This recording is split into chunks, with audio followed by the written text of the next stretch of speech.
کہ جو کتاب آج کل یہاں پرائیویٹ سکولوں میں رائج ہے، جو شامل نصاب ہے، اس میں کئی جگہ پر املا کی بہت اور فاحش غلطیاں ہیں. حالانکہ میں نے بھی کئی بار یہ بات متعلقہ حکام کی نوٹس میں لائی تھی، لیکن آج تک اس حوالے سے کچھ نہیں ہوا. تو ہم بات بوجھ ہلکا کرنے کی کر رہے تھے. تو حکومت نے جو یہ فیصلہ لیا ہے، خاص کر محکمہ اسکولی تعلیم نے، یہ فیصلہ قابل سراہنا ہے. اس کی جتنی بھی تائید کی جائے، تعریف کی جائیں، وہ کم ہے. کیونکہ ہمیشہ ہی لوگوں نے، کافی عرصے سے لوگوں نے اس بات کا مطالبہ کیا تھا کہ اسکولی بچوں کے کاندھوں سے بوجھ کو ہلکا کیا جانا چاہیے.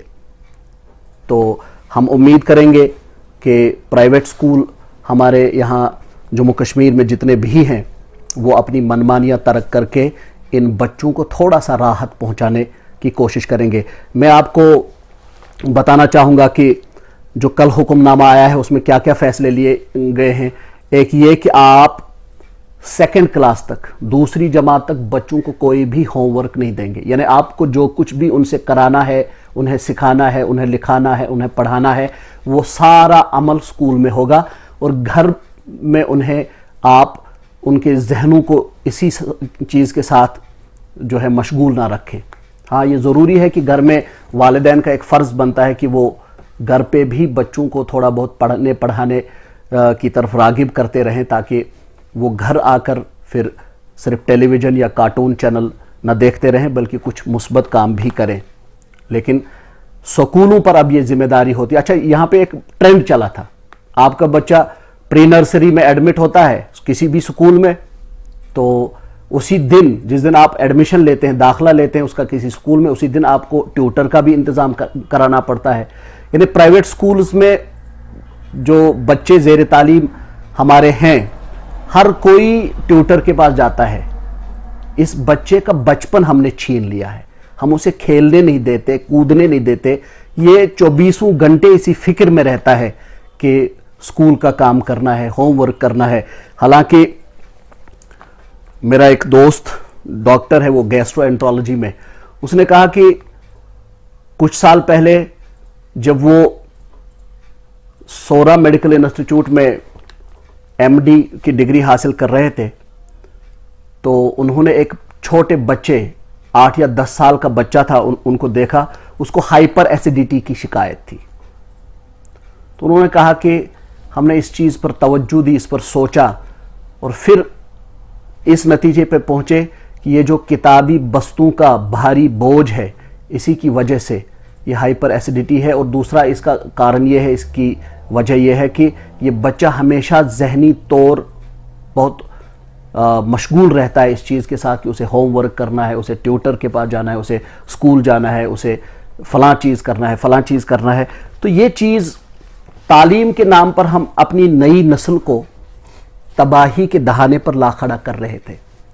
تو اب جب سرکار کی جانب سے یہ حکم نامہ آیا ہے، جیسا کہ میں نے ابھی کہا کہ سیکنڈ کلاس تک کسی بھی بچے کو ہوم ورک نہیں دیا جائے گا، تو یہ حکم نامہ کافی مثبت تبدیلیوں کا حامل ہو سکتا ہے. اسی طرح سے یو کے جی تک کے جو طلبہ ہیں، ان کو کتابی بستہ اٹھانے کی کوئی ضرورت نہیں ہے. یعنی ان کو کوئی ہوم ورک نہیں ملے گا، اور ان کی کتابیں جو ہیں وہ اسکول میں رہیں گی. اسکول مینجمنٹ کا فرض بنتا ہے، ان پر لازمی ہے کہ وہ ان کتابوں کی دیکھ ریکھ کریں، اور انہیں ہر روز صبح جب یہ بچے اسکول آ جائیں انہیں اپنا اپنا بستہ جو ہے وہ تھما دیں. اور یو کے جی تک کے طلباء کو یہ بستہ اٹھانے کی کوئی ضرورت نہیں ہے. جماعت اول سے دوم تک، یعنی فرسٹ پرائمری سے سیکنڈ پرائمری تک، زیادہ سے زیادہ جو وزن کتابی بستے کا ہونا چاہیے وہ 1.5 کلو گرام ہونا چاہیے. اسی طرح سے تیسری جماعت سے پنجم جماعت تک زیادہ سے زیادہ وزن 3 کلو گرام ہونا چاہیے. جماعت ششم سے ہفتم تک، یعنی چھٹی جماعت 6th کلاس سے 7th کلاس تک، زیادہ سے زیادہ کتابی بستے کا وزن جو ہے وہ 4 کلو گرام ہونا چاہیے. 8ویں جماعت سے 9ویں جماعت تک کے جو بچے ہیں ان کا زیادہ سے زیادہ وزن کتابی بستے کا وہ 5 کلو چاہیے. اور 10ویں جماعت کے طلباء کے لیے زیادہ سے زیادہ وزن 5.5 کلو مقرر کیا گیا ہے.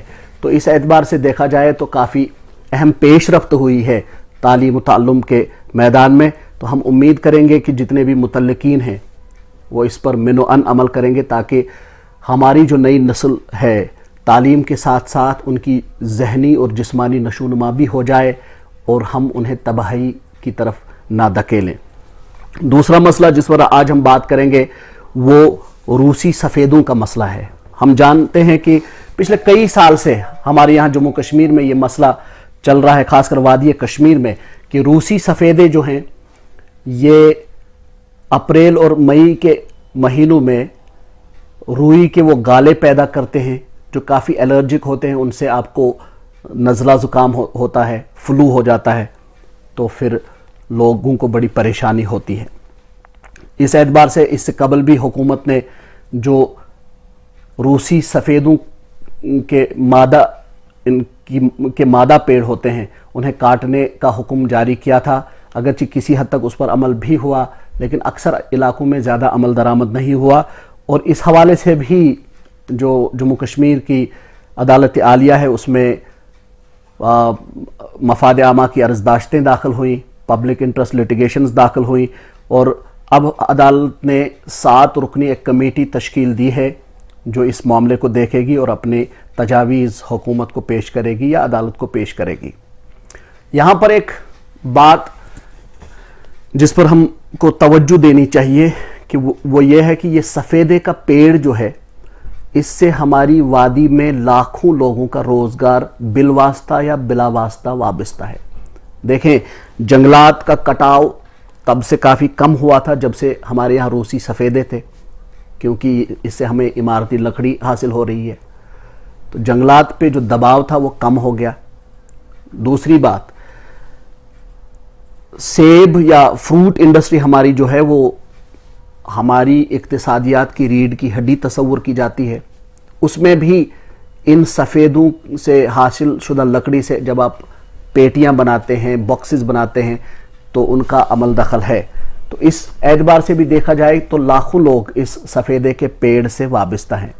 ہماری تجویز یہ ہوگی کہ جو یہ کمیٹی عدالت عالیہ نے بنائی ہے وہ اس چیز کو ذہن میں رکھے کہ جو روسی سفیدے کا مادہ قسم ہے اسی کو صرف کاٹا جائے، جو اس کی نر قسم ہے اس کو نہ کاٹا جائے، کیونکہ ہم یہ نہیں چاہیں گے کہ یہاں پہ لاکھوں لوگ روزگار سے محروم ہوں، بینڈسا والا ہو، پیٹی بنانے والا ہو، سیب کا کاروبار کرنے والا ہو یا گروور ہو، یہ سب بالواسطہ یا بلا واسطہ اس سفیدے کے پیڑ سے اپنے روزگار کے اعتبار سے جڑے ہوئے ہیں۔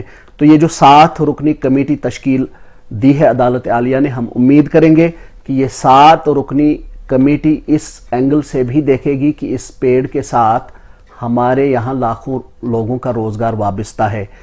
تو کوشش یہ ہونی چاہیے کہ سفیدے کا، روسی سفیدے کا نر جو ہے اسے بچایا جا سکے، مادہ کو کاٹ دیا جائے، اور اس اعتبار سے جو سرکاری اہلکاران ہیں خاص کر محکمہ مال کے لوگ، انہیں تاکید کی جائے کہ جو اس کی نر قسم ہے اس کے ساتھ چھیڑ چھاڑ نہ کی جائے، کیونکہ لاکھوں لوگوں کے روزگار سے محروم ہونے کا خدشہ لاحق ہے۔ تو یہ آج کے ہمارے پروگرام کے 2 اہم مسائل تھے، سکولی بستوں کا بوجھ اور روسی سفیدے۔ ہمیں امید ہے کہ آپ کو ہماری یہ بات پسند آئی ہوگی، جو بھی ہم نے تجاویز رکھی، مشورے دیے، جو بھی بات کی آپ کو پسند آئی ہوگی۔ ہم آپ سے پھر گزارش کریں گے کہ آپ ہمارے اس فیس بک پیج کو زیادہ سے زیادہ لائک کریں، اسے شیئر کریں تاکہ ہماری بات زیادہ سے زیادہ لوگوں تک پہنچے۔ اپنے میزبان شیخ تجمل کو پوری ٹیم، کیمرہ مین عادل بشیر اور ٹیکنیکل اسسٹنٹ نفیس کے ساتھ اجازت دیجیے۔ کل صبح پھر آپ سے انشاءاللہ ملاقات ہوگی، تب تک کے لیے خدا حافظ۔